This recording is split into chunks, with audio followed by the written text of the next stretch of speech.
You know that feeling when you think you finally figured something out, and then you realize you were wrong the whole time? I remember sitting across from a guy who had done absolutely everything right, worked 35 years at the same company, saved every single month, never missed a payment, and then one day he opened his tax return and just stared at it. He looked up and said, I thought they fixed this. I thought Social Security wasn't going to be taxed anymore. But his tax return told a completely different story. And um, nobody had sat him down and explained what actually happened versus what people said would happen.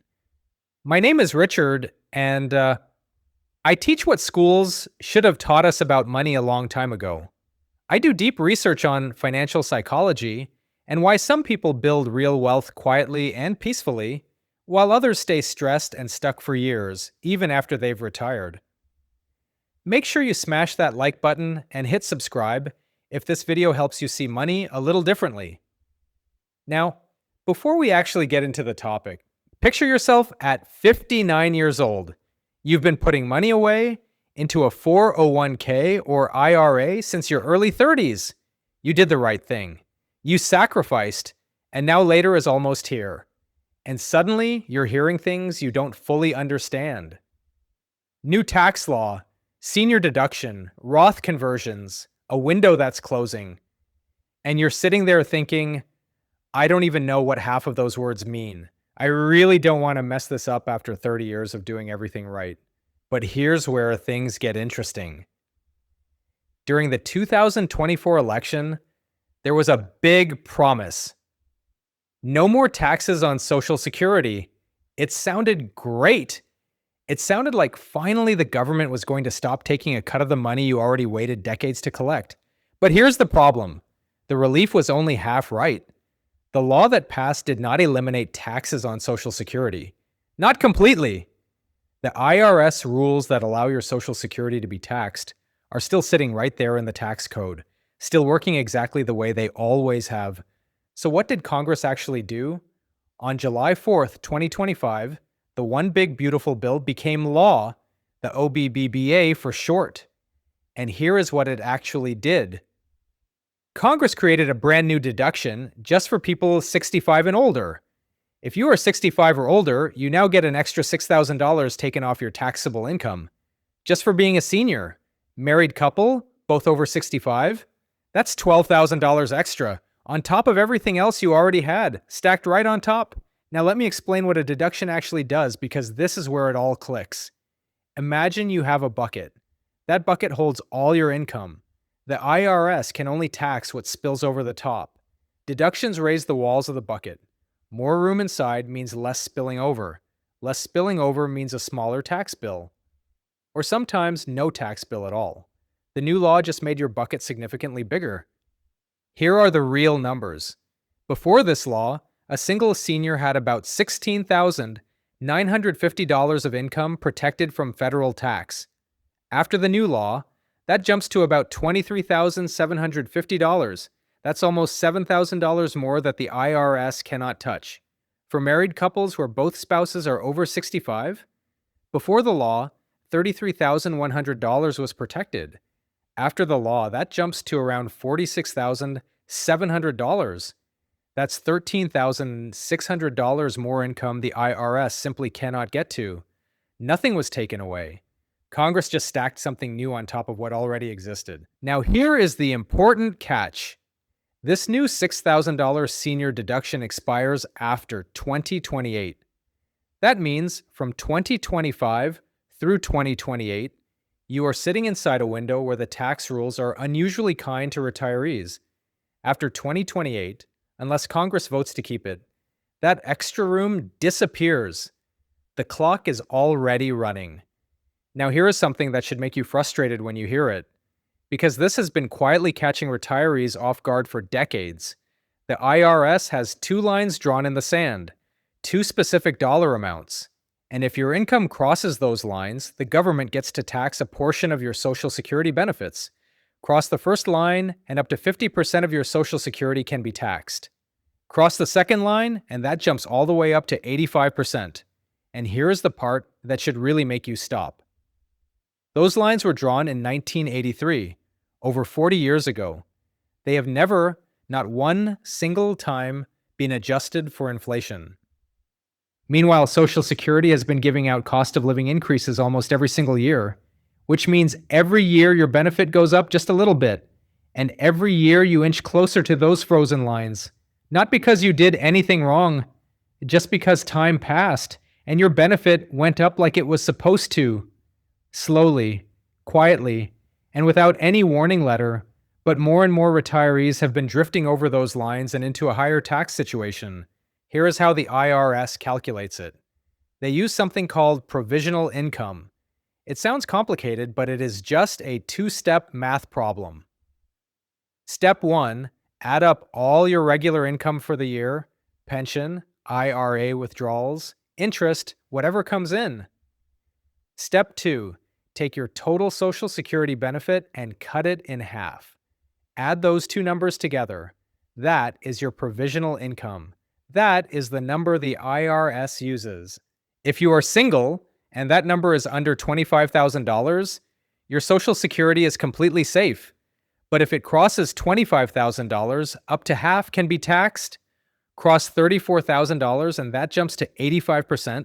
For married couples, those lines are $32,000 and $44,000. Here is what makes this so sneaky. A married couple where both spouses collect Social Security could cross that $32,000 line just from their benefits alone, before counting a single dollar from a pension or IRA. Now let me show you how the new deduction changes everything with a real example. Meet Blake and Bea, married couple, both over 65. They bring in about $72,000 a year, half from Social Security, half from a small pension. Under the old rules, they crossed the IRS tripwires. A big chunk of their Social Security got pulled into the tax calculation. Under the new law, they get the extra $12,000 OBBBA senior deduction. That drops their taxable income just enough to slide back under the IRS tripwire. Their Social Security? Now completely tax-free. Not because the rules changed, but because their position inside the rules changed. That $12,000 deduction did not just save them $12,000 in taxes. It changed whether their Social Security was taxed at all. That is a much bigger deal. Because of this new law, nearly 88% of all Social Security recipients are now expected to owe zero in federal taxes on their benefits. Before this law, that number was only about 64%. So here is what this means for you. The new deduction is not just protecting you from a tax bill, it is creating empty space inside your tax return, room between what the IRS sees as your income and where the tax lines actually start. And smart retirees are using that space to do something that could save them tens of thousands of dollars over the next 10 to 20 years. It is called a Roth conversion. And I promise it is so much simpler than it sounds. Here is everything you need to know. The IRS offers two completely different deals when it comes to retirement accounts. Deal 1 is the traditional IRA or 401k. When you put money in, you do not pay taxes yet. But when you take it out in retirement, the IRS treats every single dollar like a brand new paycheck. Every withdrawal gets taxed as income. And at age 73, the IRS forces you to start withdrawing money whether you need it or not. Those are called required minimum distributions, RMDs. And those forced withdrawals can push your income higher than you ever planned for, triggering more Social Security taxes, higher Medicare bills, and a chain reaction you did not see coming. Deal 2 is the Roth IRA. Completely opposite. You pay taxes first before the money goes in. After that, the money grows completely tax-free. When you take it out in retirement, the IRS gets absolutely nothing, zero, and there are no forced withdrawals ever. Here is the simplest way to understand the difference. Imagine you are a farmer. A traditional IRA is like planting your seeds for free, but when harvest time comes, the IRS shows up and takes a cut of everything you grew. A Roth IRA is like paying a small fee on the seeds before you plant them. But at harvest time, every single thing you grew belongs entirely to you. You want to be taxed on the seeds because the harvest is almost always worth more. A Roth conversion is simply moving money from deal 1 to deal 2. You take money from your traditional IRA and move it into a Roth IRA. The IRS counts it as income in the year you move it. Normally, that means a tax bill. But here is the key. If your deductions are large enough to absorb the conversion, it can happen with little to no tax owed. The IRS sees it, it gets reported, but the math never gets high enough to create a real bill. Let me show you with actual numbers. Married couple, both over 65. After stacking all three layers of deductions, the regular standard deduction, the age 65 add-on, and the new $12,000 OBBBA bonus, their total protected income comes out to about $46,700. Their actual taxable income after all their Social Security and pension comes out to about $23,700. The 10% tax bracket for married couples goes up to $24,800. So they have about $1,100 of room left in the very lowest bracket that exists. They move $1,000 from their traditional IRA into a Roth. The IRS sees it as income. But with all those stacked deductions already doing their job, the tax owed is almost nothing. Maybe $100. That $1,000 is now permanently inside a Roth, growing tax-free, coming out tax-free. Nobody will ever force them to take it out. They did not do anything complicated. They just understood where they were sitting in the tax brackets and used the empty space on purpose. Now, before you start moving everything into a Roth, there is one danger line you need to know about. Because one careless move can quietly undo everything this new law just gave you. The $6,000 senior deduction starts disappearing once your income climbs too high. For single filers, it starts phasing out around $75,000. For married couples, that line is $150,000. For every dollar above that line, you lose 6 cents of your deduction. And if you are a married couple sitting between $140,000 and $160,000, even one small unplanned IRA withdrawal could push you over that line and start chipping away at your deduction. And it gets worse. Crossing that line can also trigger something called IRMAA. That stands for Income-Related Monthly Adjustment Amount. In plain English, the government charges higher income retirees more for their Medicare every month. In some cases, your Medicare premium can nearly double just from crossing one of these income lines. One careless move, two expensive consequences. Here's a real example. Another married couple, income sitting at $148,000, just $2,000 below the danger line. Their roof starts leaking and they need $5,000. They pull it from their traditional IRA. That $5,000 gets counted as income. Their total jumps to $153,000. They cross the line, their deduction starts shrinking. Medicare premiums could go up. One simple withdrawal just set off a chain reaction that they never saw coming. Don't be like them, people. But here is the alternative. Instead of pulling the money out themselves, they call their IRA provider and say, "Send this $5,000 directly to the charity we donate to every year." This is called a Qualified Charitable Distribution, a QCD, and here is the powerful part. When money leaves your IRA as a QCD and goes directly to charity, the IRS does not count it as income, not even a little bit. It simply disappears from the calculation completely. Their income stays at $148,000. The full $12,000 senior deduction is protected. Medicare premiums do not change, and they still donated to a cause they care about. One move, 3 wins. Here is the part about QCDs that surprises most people.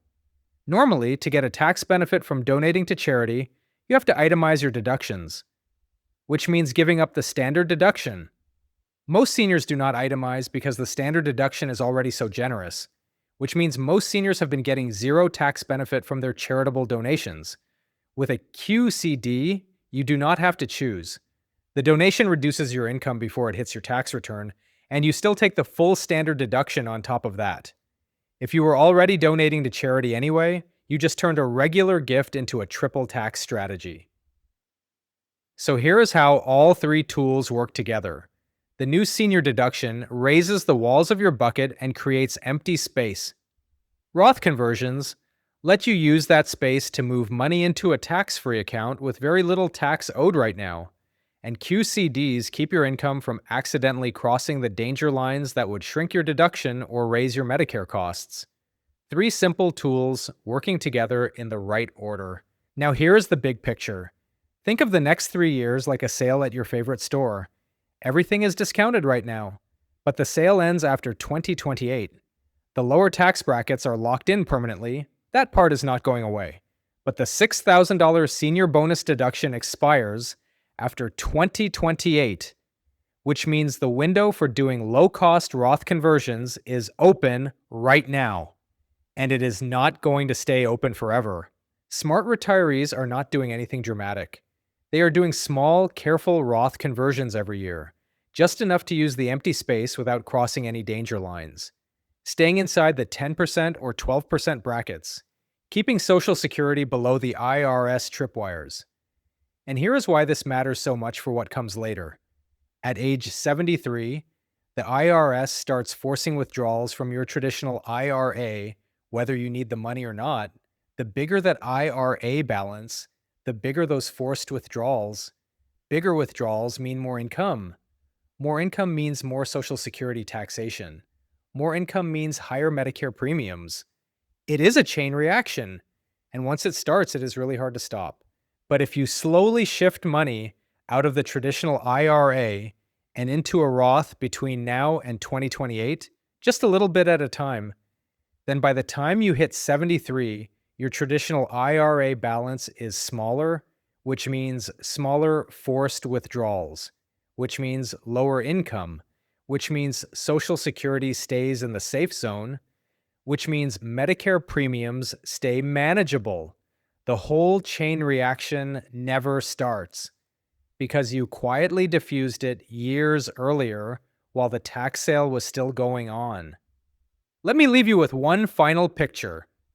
Imagine two neighbors, Carol and Dave, same age, same savings, same income. Carol watches a video like this one, understands the window, and does small, careful Roth conversions every year from 2025 to 2028. Dave hears about it and says, "I'll look into it later," and never does. Fast forward to age 73. Carol has a smaller traditional IRA, a healthy Roth, smaller forced withdrawals, and Social Security that is mostly tax-free. Dave has the same large traditional IRA he always had, bigger forced withdrawals, and a tax bill he never planned for. Same starting point, completely different finish line. The only difference was that Carol understood the window and used it. I'm going to give you guys an action list so you'll know exactly what to do going forward, all right? Just 4 things. Number 1, if you're 65 or older, make sure your tax preparer knows about the new $6,000 senior deduction. It started with tax year 2025. It is not automatic. Someone has to claim it on your return. If your tax person does not bring it up, you bring it up. Number 2, run a quick provisional income check. Add up all your regular income. Then take your Social Security benefit and cut it in half. Add those 2 numbers together. If you are single and that total is close to $25,000, or married and close to $32,000, the new deduction may have just moved you to the safe side of the line. That could mean your Social Security is now completely tax-free. Number 3, if you have a traditional IRA and your income is in the middle range, talk to a financial advisor or CPA about whether a small Roth conversion makes sense between now and 2028. You do not need to move everything. Even moving a few $1,000s a year during this window could make a meaningful difference a decade from now. Number 4, if your income as a married couple is anywhere near $150,000 before your next IRA withdrawal, ask about qualified charitable distributions, especially if you already donate to charity. You might be paying taxes on money you were just going to give away anyway. The people who end up in the best shape in retirement are almost never the ones who made the biggest moves. They are the ones who understood what was available and acted on it quietly and consistently while everyone else was waiting for a better time. A better time that never really came? That is exactly the kind of person you are becoming. Just by showing up, just by watching, just by caring enough to learn what nobody ever taught us in school. If this video helped you, hit that like button. It helps other people who need this find it. And hit subscribe so you do not miss what is coming next. I will see you in the next one.